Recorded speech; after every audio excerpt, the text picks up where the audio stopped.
안녕하세요. 투자에 도움이 되는 정보를 쏙쏙 골라 전해드리는 글로벌 투자 리포트 진행을 맡은 장진현. 저는 윤자빈입니다. 네, 저희 글로벌 리포트를 진행하는 동안 정말 큰 변화가 있었습니다. 네, 맞습니다. 한동안 무정부 상태였던 우리나라에 새로운 대통령이 탄생했죠. 6월 4일 오전 5시 2분쯤 제21대 대통령 선거 개표가 완료되면서 이재명 대통령 당선이 확정됐습니다.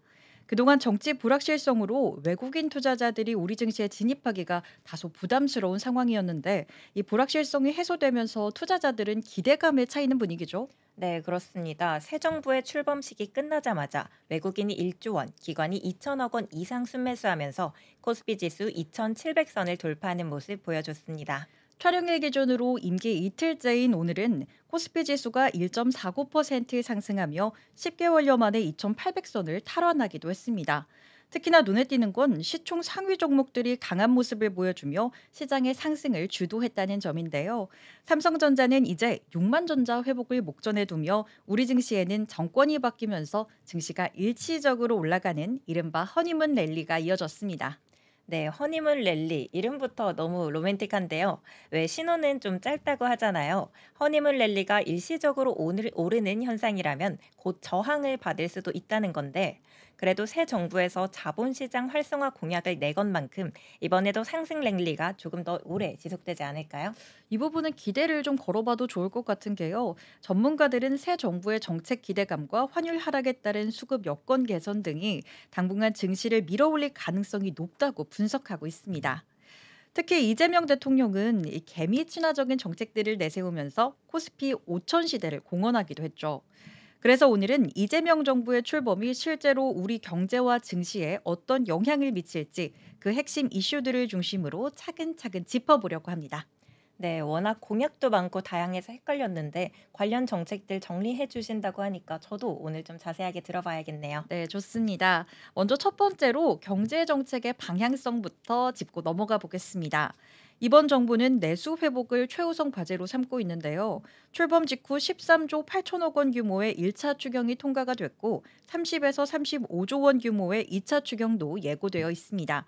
정부가 이렇게 재정을 빠르게 풀겠다는 건 그만큼 현재의 경제 상황이 녹록지 않다는 뜻으로도 해석해 볼 수가 있겠습니다. 특히나 소매 판매 지표는 11분기 연속해서 감소세를 나타내고 있습니다. 이는 금융위기나 카드 사태 시기와 비슷한 수준으로 위축된 상태인데요. 자영업자의 대출 부담과 고금리, 경기 불확실성이 겹치면서 국내 소비가 꽁꽁 얼어붙은 상황입니다. 네, 그럼 이번에도 지역 화폐나 소비 쿠폰 같은 게 다시 나올 수도 있겠네요. 네, 맞습니다. 정부는 소비 진작을 위해서 지역사랑 상품권, 전통시장 캐시백, 숙박이나 문화 체육 할인권 등 오프라인 소비 활성화 정책을 적극적으로 도입할 것으로 보입니다. 만약 이러한 정책이 실제로 집행이 된다면 2025년 GDP 성장률은 0.3에서 0.4%포인트 끌어올릴 수 있다는 전망 또한 나오고 있습니다. 앞서서 이 OECD에서 올해 한국의 성장률 전망치를 1.5%에서 1.0%로 석 달 만에 하향 조정했다는 이 소식이 들려왔었는데요. 이런 상황 속에서 새 정부는 GDP 성장률을 견인하기 위해 관련 정책을 빠르게 진행시킬 것으로 내다보고 있습니다. 그렇게 된다면 유통, 소비, 소매, 외식, 건설 등 내수 관련 업종은 자연스럽게 수혜를 볼 수 있겠죠. 자, 다음으로 자본시장 개혁에 대한 부분도 살펴보겠습니다. 이번 정부는 자본시장의 신뢰 회복을 핵심 과제로 삼고 있습니다. 코리아 디스카운트를 극복하겠다는 목표 아래 주주권 강화와 지배구조 개선이 그 주요 골자인데요. 불공정 주식 거래에는 사정기관을 통해 진행하고 시세 조정 등에는 원스트라이크 아웃제를 도입하겠다고 밝혔습니다. 또 합병 시 기업 가치를 공정하게 평가하고 쪼개기 상장 때는 모 회사의 일반 주주에게 신주 우선권 배정을 하는 방식으로 개미 투자자들의 권익을 챙겨주는 방향을 제시했습니다. 이 밖에도 자사주 소각 의무화, 집중 투표제, 그리고 감사위원 분리 선출, 공매도 제도 개선과 공시 강화 등 그동안 미흡한 부분으로 지적됐던 우리 증시의 빈틈을 채워줄 수 있는 정책들을 내세웠습니다. 네, 그럼 외국인 투자자들 입장에서도 굉장히 긍정적인 변화로 여겨지겠네요. 네, 이런 제도들은 외국인 투자자들의 신뢰 회복에 큰 영향을 미칠 수도 있고 결국 대형주, 금융주, 증권주 등에도 긍정적인 영향을 줄 수 있는데요. 뿐만 아니라 증권업계 입장에서도 거래 활성화 IPO 확대 측면에서 수혜가 예상되고 있습니다.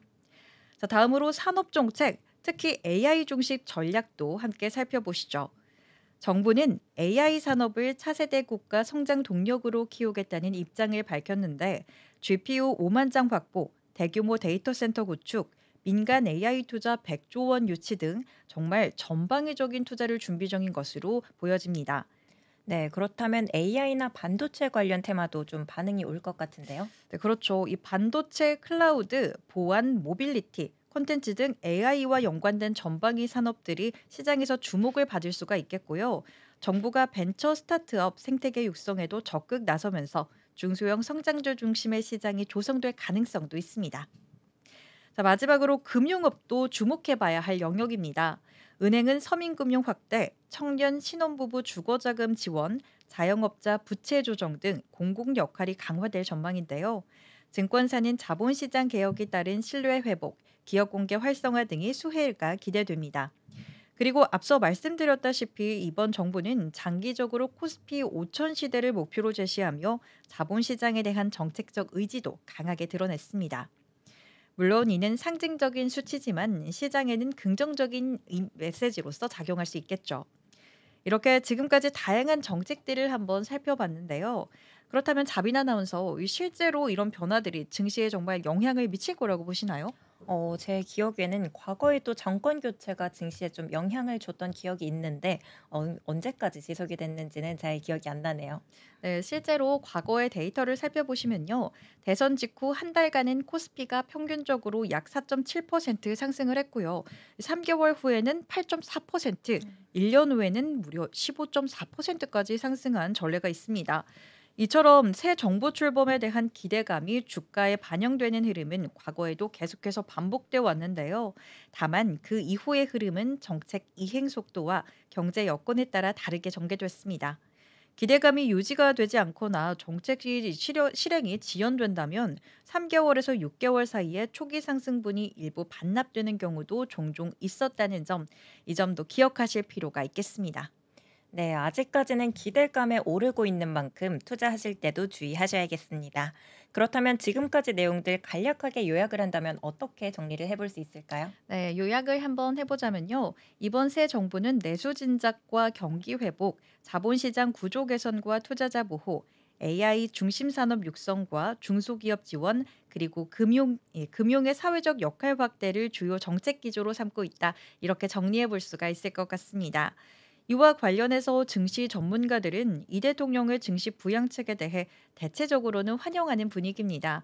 다만 이 대통령의 공약 중 주주 환원이나 불공정 거래 처벌 등에 대해서는 이미 단계별로 진행되고 있었던 사안인 만큼 주가 부양 효과가 다소 제한적일 수도 있다는 지적도 나오고 있습니다. 자사주 소각 의무화나 저PBR 상장사 퇴출 등은 기업의 부담을 키우고 소액 주주 역시 피해를 볼 수 있어 조심스럽게 접근해야 된다는 의견도 있는 만큼 정책을 바라보실 때 다방면에서 꼼꼼하게 살펴보셔야 될 것 같습니다. 이번 새 정부의 정책들이 단기적으로는 증시의 반등의 촉매제가 될 수 있고 중장기적으로는 성장 산업 기반 마련과 시장 체질 개선의 중요한 발판이 될 수도 있는데요.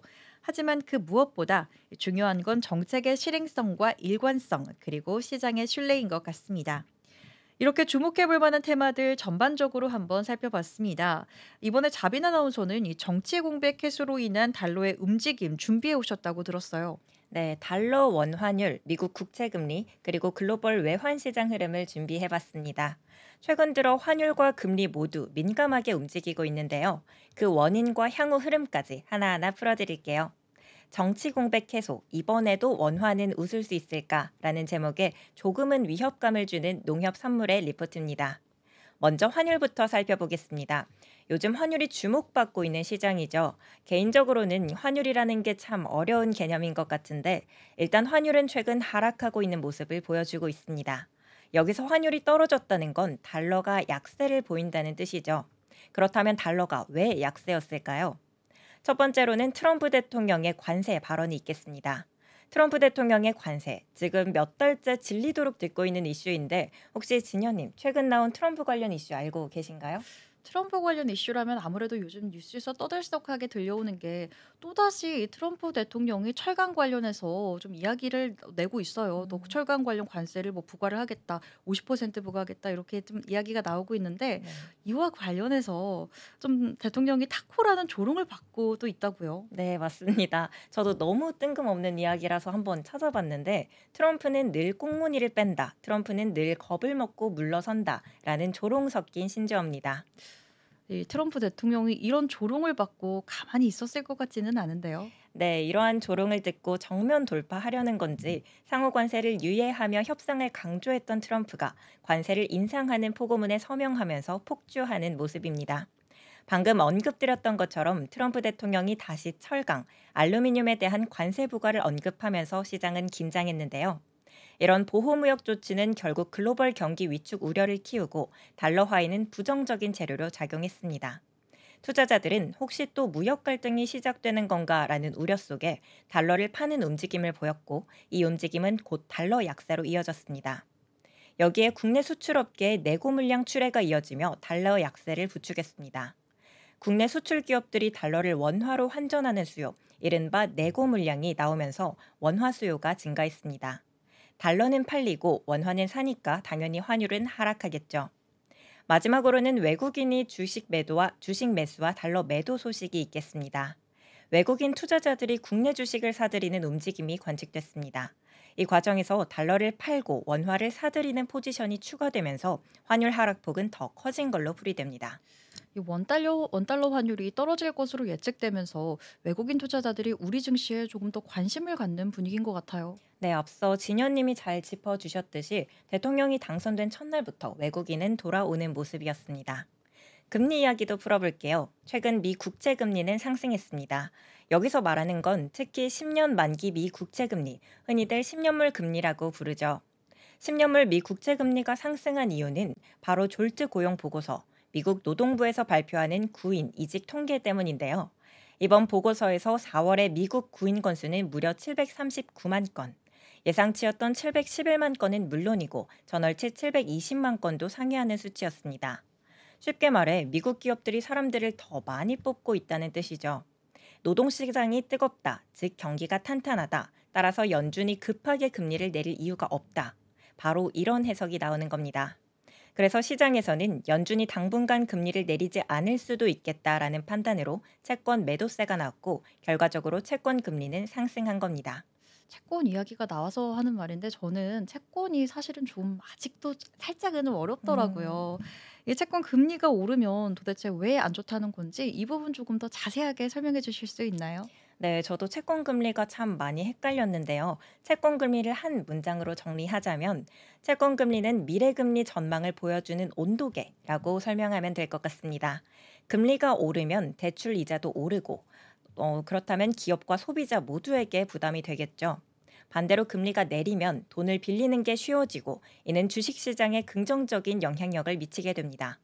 그런데 노동시장이 너무 뜨겁다는 건 연준 입장에서는 금리를 쉽게 내리지 못하는 이유가 됩니다. 그만큼 인플레이션이 다시 고개를 들 수 있기 때문이죠. 이 정도면 금리 쪽은 좀 설명이 됐을까요? 네, 금리가 오르면 기업과 소비자 모두에게 부담이 된다. 그런데 노동 시장이 너무 활성화되면 금리를 쉽사리 내리지 못한다. 이렇게 정리해 볼 수가 있을 것 같네요. 아까 졸지 보고서 얘기해 주셨는데 미국 고용 시장이 그래도 견조한 것 같아요. 네, 일단 수치로만 봤을 때는 굉장히 좋게 나와줬습니다. 하지만 졸트 보고서를 조금 더 뜯어보면 표면적인 수치 외 경기 둔화의 징후도 보입니다. 경기가 좋을 때 늘어지는 자발적 퇴사자는 되려 줄었고 경기가 나쁠 때 증가하는 비자발적 퇴사자, 즉 해고되는 사람은 늘었습니다. 즉 고용은 좋아 보이지만 내부적으로는 위축된 분위기도 있는 거죠. 그래서 미국채 금리도 크게는 오르지 못하고 상승폭이 제한됐습니다. 그렇다면 다른 나라 채권 시장의 흐름은 어떤가요? 네, 같은 날 아시아와 유럽에서는 오히려 채권 수요가 폭증했습니다. 일본의 10년물 국채 입찰이 매우 호조세를 보였고 영국의 40년 초장기물 채권도 강한 수요를 보였습니다. 이런 흐름은 미 국채 금리에도 일시적으로 하락 압력을 줬는데요. 결국 졸트 지표가 발표되면서 다시 반등 전환했죠. 글로벌 외환 시장 흐름도 살펴보겠습니다. 전일 달러화는 소폭 반등했지만 그 배경에는 상대 통화들의 약세가 있었습니다. 특히 유로화가 급락했어요. 왜냐하면 유럽에서 물가가 너무 오르지 않고 있기 때문입니다. 유로존 물가는 전년 대비 1.9% 상승했고 스위스 물가 0.1% 하락한 디플레이션을 보여줬습니다. 게다가 유럽의 서비스 물가도 4.0%에서 3.2%로 뚝 떨어졌습니다. 시장에서는 이러다 유럽 중앙은행이 금리를 또 내리는 게 아닌가 이런 기대가 커졌고 결국 유로화는 약세, 상대적으로 달러는 강세를 보였습니다. 그럼 앞으로의 이 환율 시장은 어떻게 될까요? 네, 환율의 가장 중요한 이슈는 아무래도 국내 정치 불확실성 해소겠죠. 작년 12월 이후 이어진 정치 공백, 즉 새 지도부가 결정되지 않아 정책 불확실성이 컸던 상황이 이제 마무리되면서 외국인 자금 유입 가능성이 커졌습니다. 실제로 과거 대선 사례를 보면 대선일 이후 20거래일 동안 달러 원 환율이 대체적으로 하락세를 보였던 경향이 있습니다. 이번에도 정치 리스크가 해소되면서 원화 강세, 즉 환율 하락 쪽으로 작용할 가능성이 있습니다. 다만 달러화가 다시 반등할 여지도 분명하게 있습니다. 미국 고용 지표가 계속 호조세를 보일 경우, 그리고 유럽의 금리 인하 기대가 현실화될 경우에 결국 시장은 금리 차를 다시 반영하며 달러 강세를 이어갈 수 있습니다. 관세나 재정 우려 같은 불확실성보다는 기초 경제 지표 중심의 움직임이 될 가능성이 크다는 점 함께 체크해 보셔야겠습니다. 네, 환율과 금리 그리고 글로벌 외환 시장의 흐름 잘 정리를 해주셨습니다. 그리고 자빈 아나운서가 이와 관련된 또 다양한 코인 소식들도 준비를 해오셨다고요? 네, 코인 소식도 준비해 봤습니다. 비트코인이 11만 2천 달러에서 사상 최고치를 경신한 뒤 미국 내 재정 불안과 달러 약세 우려가 커졌습니다. 동시에 비트코인이 새로운 안전자산으로 부각되고 있습니다. 이러한 흐름 속에 일론 머스크가 재정 적자에 따른 인플레이션을 경고하기 위해 달러보다 인플레에 더 강한 비트코인을 대량 매입하고 있습니다. 트럼프 감세 예산이 재정 적자를 늘려 결과적으로 달러 가치를 떨어뜨리고 있는 만큼 이런 상황에서는 비트코인 투자가 달러보다 더 유리할 수도 있다는 전망이 제기된 거죠. 해당 법안은 인플레이션 심화를 우려하는 투자자들에게 비트코인 매수의 정당성을 부여할 수 있다는 주장입니다. 일론 머스크가 비트코인을 대량 매입하고 있다라는 건 이 뭔가 이유가 있을 것 같아요. 네, 하지만 일론 머스크의 이슈와는 별개로 통계적으로 6월은 비트코인 수익률이 가장 낮은 시기 중 하나입니다. 평균 수익률은 1.9%에 불과하며 상승 확률도 50%에 그칩니다. 지난해 6월에도 7% 이상 하락한 뒤 7월 3.1% 반등, 8월에는 다시 8.7% 하락하는 등 계절적 약세가 반복됐습니다. 이러한 흐름은 최근 시장 심리에도 반영되고 있습니다. 현재 크립토 공포 탐욕 지수는 57로 중립 수준을 나타내며 한 달 전 75를 기록했던 탐욕 구간에서 하락했습니다. 이는 시장 전반의 열기가 다소 식었음을 의미하며 투자자들의 방향성을 모색하며 관망세에 들어갔음을 보여줍니다. 결국 투자자들은 강한 상승도 급락도 없는 상황 속에서 뚜렷한 트렌드를 기다리고 있는 중인 거죠. 일론 머스크도 이렇게 대량으로 매입을 했다. 뭐 이런 소식들도 좀 들려오고 있는데 이와 관련해서 이 자빈 아나운서 제가 듣기로는 코인 투자도 요새 정말 열심히 하고 있다고 들었어요. 좀 상황이 어떤가요? 네. 저희가 정말 작은 금액이지만 5천 원, 만 원씩 넣어보고 있는 아 5천 원 중인데 넣으셨던 거였나요? 네. 네. 근데도 불구하고 지금 10% 이상 빠진 상황입니다. 아 지금 또 하락기라고 지금 언급을 해 주셨는데 네. 타이밍이 또 그렇게 들어가신 것 같아요. 그럼 어떻게 좀 이렇게 물을 어 타거나 좀 추가적으로 매입하실 의향은 있나요? 그래서 이게 지금 10% 이상 빠진 상황이기 때문에 '여기서 조금 더 들어가는 게 좋지 않을까.' 하고 한번 저도 어떨까요? 저도 이제 일론 머스크가 대량으로 매입했다고 하니까 살짝 등에 업고 음. 저희도 함께 매입을 해 보는 시기가 또 괜찮지 않을까 뭐 이런 생각도 듭니다. 네. 이게 이렇게 코인 같은 경우에 일론 머스크도 매입을 했다. 외국의 상황은 좀 잘 전해 들었는데 국내에도 코인 관련된 새로운 소식들이 계속해서 들려오고 있어요. 이재명 대통령이 취임을 하게 되면서 국내 코인 시장의 흐름도 좀 바뀌었다고 들었는데 이 부분도 좀 짚어 주실 수 있나요? 네, 공약집을 통해서 대한민국을 디지털 자산 허브로 만들겠다고 선언했던 이재명 대통령이 지난 4일 공식 취임하면서 대한민국을 코인 대전환기를 맞고 있습니다. 이 대통령의 가상자산 주요 공약은 토큰 증권 도입, 원화 기반 스테이블 코인 발행, 그리고 가상자산 현물 ETF 도입 등이 있습니다. 이 중 가장 빠르게 추진될 것으로 거론되는 공약은 토큰 증권입니다. 토큰 증권은 블록체인 기술로 안정성과 편의성을 강화한 디지털 증권입니다. 기존에 투자하기 어려웠던 부동산, 미술품 등 특정 자산을 기초로 다양한 상품에 투자가 가능합니다. 토큰 증권 제도와 법안은 여야가 함께 발의한 만큼 통과도 쉬울 것으로 점쳐지고 있습니다. 상품이 실물 자산과 연계되어 있고 기본 지위가 증권이라 제도권 안착이 쉽다는 점도 이 같은 의견에 힘을 더합니다. 가상자산 현물 ETF 도입도 이미 지난 정부에서 부분적으로 논의된 바가 있습니다. 명확한 구상은 밝히지 않았으나 지난 3월 당시 여당이었던 국민의힘과 금융위원회는 구체적인 동향과 함께 관련 인프라, 법률 정비 등을 검토하겠다고 언급했습니다. 이 대통령의 경우 비트코인 등 주요 가상자산을 기초자산으로 하는 ETF를 국내에도 허용해서 투자자들이 보다 투명하고 제도화된 방식으로 가상자산에 접근할 수 있도록 하겠다는 구상을 내놨습니다. 원화 기반 스테이블 코인은 선거 기간 내내 가장 각광받은 코인이죠. 민주당은 대선 결과가 나오기도 전에 디지털 자산 기본법 제정을 준비하는 등 해당 공약에 상당한 공을 들였습니다. 스테이블 코인이란 달러화 등 특정 법정 화폐의 가치를 고정시켜 변동성을 줄인 암호화폐를 말합니다. 선거 기간 내내 굉장히 각광받고 또 말도 많던 또 공약이잖아요. 그만큼 좀 더 빠르게 진행시킬 좀 여지가 있나요? 네, 아무래도 원화 기반 스테이블 코인 도입 논의에는 좀 속도가 붙을 전망입니다. 하지만 이 쉽지만은 않은 것 같습니다. 한국은행은 도입에 신중한 입장을 고수하고 있어서 중앙은행과의 견해차가 변수로 작용할 걸로 보입니다. 이외에도 이 대통령은 소비자들을 위해 현재 0.2% 안팎인 업비트, 빗썸, 코빗, 코인원, 고팍스 등 국내 5대 원화 거래소의 거래 수수료를 낮추겠다고 약속했습니다. 가상자산 업권은 그 어느 때보다 공약에 대한 수혜를 바라고 있습니다. 지난 윤석열 정부에서도 가상자산 활성화 공약이 있었으나 실행률이 저조했던 만큼 이번 정부는 다르길 바란다는 반응입니다. 이렇게 코인 소식까지 전해드렸습니다. 네, 확실히 이렇게 정리를 하고 보니까 앞으로 우리 증시가 어떻게 변할지 좀 기대감이 생기는 것 같습니다. 참 많이 바뀔 것도 같고 또 한편으로는 기대감에 머무르는 것이 아닌가 싶은 또 우려감도 있어요. 네, 아무래도 한동안 이 무정부 상태였던 것만큼 새로운 국면을 맞지 않을까 싶습니다. 그래도 이제는 증시 불확실성이 해소되었다라는 점에서 한시름 마음이 놓이는 것 같아요. 네, 변동성이 커지는 시기인 만큼 저희와 함께 관련 내용들 꼼꼼하게 체크해 보시면서 시장의 흐름과 신호들을 면밀하게 살펴보시면 좋을 것 같습니다. 네, 저희가 오늘 준비한 소식은 여기까지입니다. 다음에도 더 알찬 내용으로 찾아뵙겠습니다. 시청해주신 여러분 고맙습니다.